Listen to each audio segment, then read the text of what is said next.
presidential speechwriter in the sense that we think about it was a fellow named Judson Welliver, who was the, quote, literary clerk, unquote, for Warren Harding. And I don't think it's any mistake that we see real full-time speechwriters coinciding with the rise of radio, the rise of mass communications. And of course, the president who perhaps best understood the power of radio and who used radio to transform the way presidents spoke to the public was FDR. And when I say transform the way the president spoke to the public, Mark actually did a great job of demonstrating what I mean. Because if you are speaking in the 19th century, you don't have the use of the microphone. You have to make yourself heard at the back of the room. You have to project. It lends itself to a totally different speaking style when you do have the microphone. If you're having to project, you have to yell. It lends itself to a certain style of oratory. Whereas Roosevelt understood that with radio, you could go into people's homes and it would be a very intimate, and much more informal kind of talk. We're just sitting here as friends by your fireside.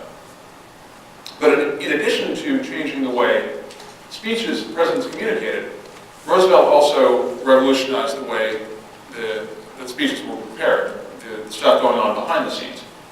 And that was by figuring out how to find the right people, the right aides who could help him polish his idiom, who could help him to use a sports metaphor to help elevate his game. Speechwriters, the notion of speechwriters being in a separate kind of boss unto themselves became solidified.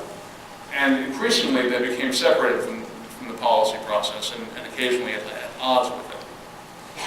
And so by the time we get to Ronald Reagan, who was of course the great communicator, there was a setup that was almost counterintuitive that it could lead to a great communicator. You had on the one hand a president who was a long-time speech giver, clearly understood the importance of presidential speeches and knew how to use them. You had speechwriters who were ideologically in sync with their boss and were ready to carry his message forward and help him deliver it.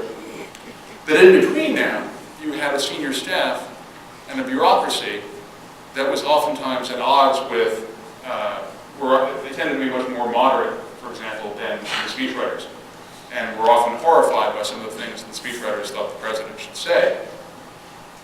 The speechwriters ended up thinking of themselves as sort of musketeers in the White House, defenders of the royal jewels, the true Reaganites trying to protect the president. The senior staff, David Gergen, who had been a Nixon speechwriter and Ford speechwriter, and of course going to be a Clinton speechwriter, he was one of the senior staff, one of the more moderate folks, and recalled that the speechwriters' drafts, quote, were often scorching, and flares would then go up around the administration, particularly in places like the National Security Council and the State Department, who were horrified by the things that they wanted the president to say. And these flares would go up on almost every speech of Ronald Reagan's that we remember. There was always a backstage struggle going on, whether it's describing the Soviet Union as an evil empire, saying that it would be consigned to the ashes of history, calling for Mr. Gorbachev to tear down this wall, even something as mundane as exhorting the 1984 Olympic team to win one for the giver. There was always a fight going on backstage between the speechwriters and the staff saying, "The president can't say that. That's terrible." And then you would add to this the fact that even with outside of the senior staff, the speech would no longer go from the speechwriters to the president necessarily.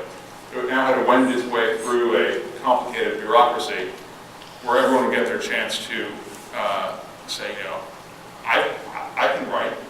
I can be a speechwriter too. Here's my chance to put my imprint on history. I'm sure none of this sort of thing happens in the corporate world. Peggy Noonan famously described the process as being like, quote, sending a beautiful newborn fawn into the wilderness, into the jagged wilderness, where the grosser animals would pierce its tender flesh and rend mortal wounds. But she had to, perhaps I understate.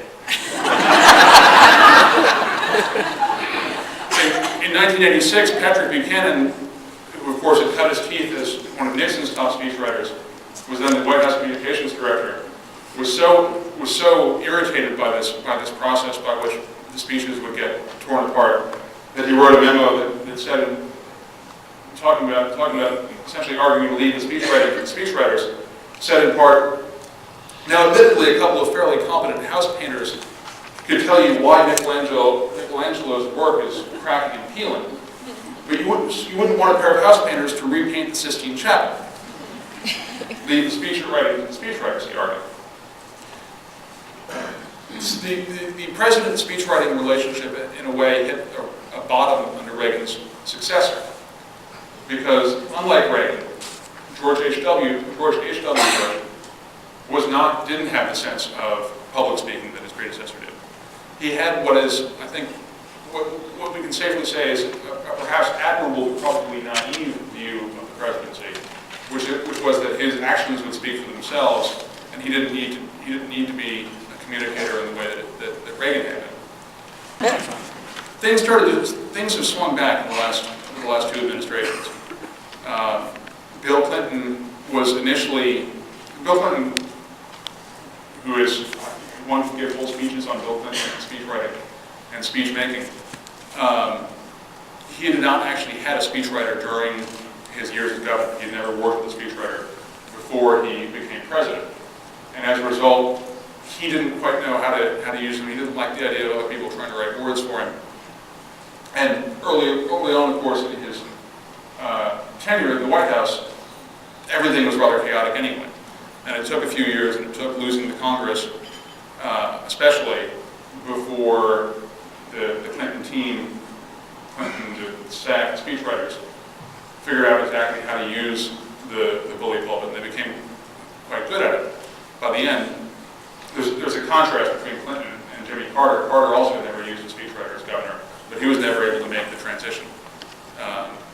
Clinton and his team were able to figure out the importance of the bully pulpit, especially after other aspects of presidential power were constrained by the Republican Congress. George W. Bush obviously learned the lesson of his father. The now former president, Bush 43, was not a great speech maker, but he did understand the importance of it and had a close relationship with his chief speechwriter.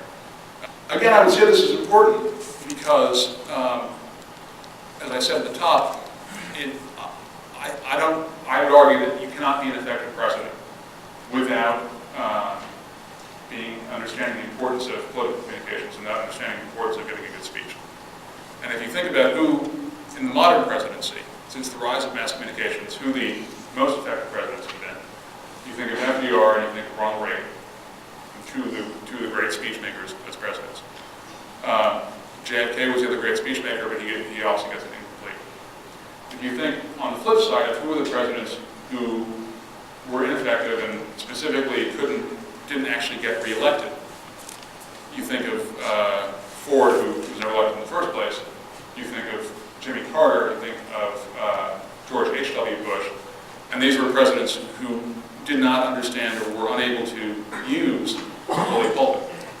The challenge for Barack Obama, who by all accounts has a very good working relationship with his speechwriter, is it's clear that he understands the importance of and the power of political communications.